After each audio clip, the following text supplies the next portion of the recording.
గతంలో ఎన్నడూ లేని విధంగా కొత్తగా కొన్ని నిషేధాలు విధిస్తూ పార్లమెంట్ కమిటీ పెద్ద నిర్ణయం తీసుకుంది. అయితే ఈ నేపథ్యంలో జరిగినటువంటి ఘటన ఏదైతే ఉందో అటు ఎన్డీఏ కూటమి ఎంపీల మధ్య పరస్పరంగా వాదనలు పరస్పరంగా ఒక రకంగా తోపులాట కూడా చోటు చేసుకున్న నేపథ్యంలో బీజేపీ ఎంపీలు కొంతమంది కూడా గాయపడ్డారు. ఇవన్నీ దృష్టిలో ఉంచుకొని ఇకపైన పార్లమెంట్ గేటు వద్ద నిరసన ప్రదర్శనలకి నిషేధం విధించింది. ఇక నిన్న పార్లమెంట్ ఆవరణలో ఇండియా ఎంపీల తోపులాట కూడా చోటు చేసుకుంది.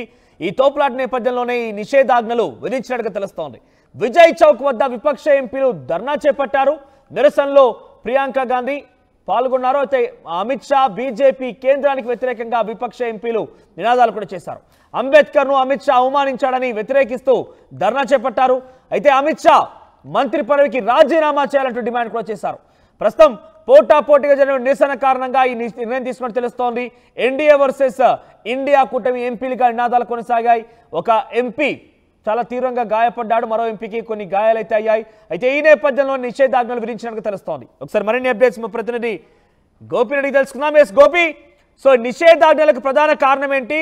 పార్లమెంట్ గేట్ దగ్గర ఇటువంటి తరీకాలో గతంలో నిషేధాజ్ఞలు ఉండేవా?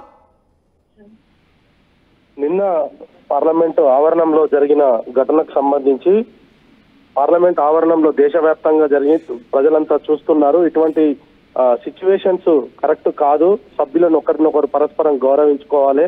ఒకరిపై ఒకరు దాడికి దిగడం అనేది మంచి సంస్కృతి కాదు అంటూనే పార్లమెంట్ ఆవరణంలో ఇకపైన ఎటువంటి నిరసనలు తెలుపకుండా అయితే తీర్మానం చేయడం జరిగింది. దీనికి సంబంధించి నేతలు ఎవరిని కూడా పార్లమెంట్ ఆవరణంలో తమ నిరసన వ్యక్తం చేయకుండా పార్లమెంటు గేటు బయట పూర్తిగా విజయ్ చౌక్ దగ్గర తమ నిరసనలు తెలియజేసుకోవచ్చు అంటూ కూడా చెప్పడం జరిగింది. అయితే ఒకవైపు అధికార పక్షం, మరొక వైపు విపక్షం ఇద్దరు కూడా పోటాపోటీగా నిరసనలు తెలియజేయడంతో నిన్న ఘర్షణ వాతావరణం చోటు చేసుకుంది. అందులో భాగంగానే ఈ రోజు ఎవరిని కూడా పార్లమెంట్ ఆవరణంలోకి అనుమతించలేదు. అక్కడ ఎట్టి పరిస్థితుల్లో కూడా నిషేధం విధిస్తూనే ఉంది. ఈ రోజు అంతా కూడా ఇక ముందు కూడా పార్లమెంట్ ఆవరణంలో ఎటువంటి నిరసనలు అయితే వ్యక్తం చేయొద్దంటూ కూడా సభ్యులకు చెప్పడం జరిగింది. దీంతో విజయ్ చౌక్నే తమ నిరసన వ్యక్తం చేయడానికి ఇరు పార్టీలు కూడా ఎంచుకున్నాయి. ఒకవైపు కాంగ్రెస్ పార్టీ అంబేద్కర్ ను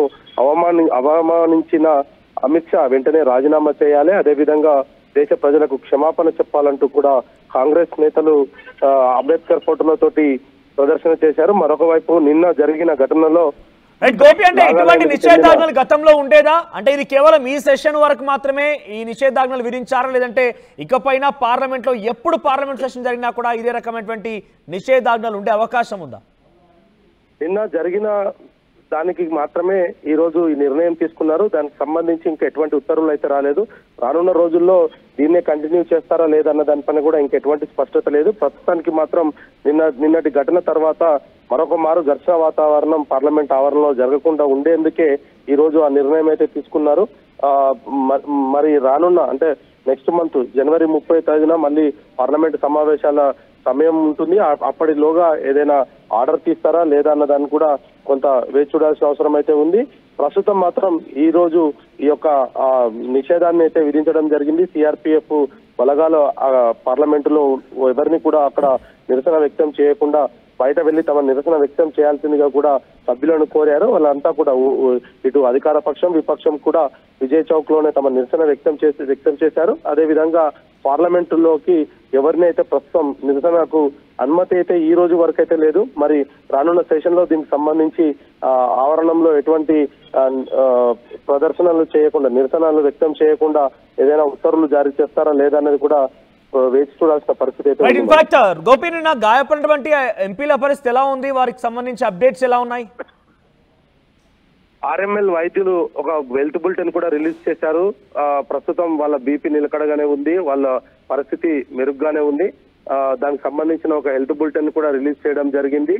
మరి ప్రస్తుతం అంటే ఇద్దరికి కూడా స్టేబుల్ గానే ఉన్నారు అనేది మాత్రం వైద్యులైతే ప్రకటించడం జరిగింది. నిన్న ఘటనలతోటి ఒక్కసారిగా షాక్ అవ్వడం తోటి వాళ్ళ బీపీలు కొంచెం హెచ్చు తగ్గులు జరిగినాయి. దాంతో వైద్యుల పర్యవేక్షణలోనే ఈ రోజు కూడా ఆర్ఎంఎల్ హాస్పిటల్లోనే ఉంటారు. రేపు వాళ్ళను డిశ్చార్జ్ చేసే అవకాశాలు అయితే కనపడుతున్నాయి. రైట్ గోపి, సో మొత్తం మీద పార్లమెంట్ లో కొన్ని నిషేధాజ్ఞలను అమలు చేస్తూ ఉన్నారు. పార్లమెంట్ గేట్ దగ్గర ఎవరు కూడా నిరసన తెలపాల్సినటువంటి అవసరం ఉండదు ఇక పార్లమెంట్ గేట్ దగ్గర నిరసనకి నిషేధించారు, ప్రదర్శనకు నిషేధించారు. నిన్న జరిగినటువంటి ఘటన తర్వాతే నిర్ణయం తీసుకున్నట్టు తెలుస్తోంది. ఒకసారి ఈ నిర్ణయం పైన పార్లమెంట్ దగ్గర అఖిలేష్ కుమార్ మాట్లాడారు. ఆయన ఏం మాట్లాడారో చూద్దాం.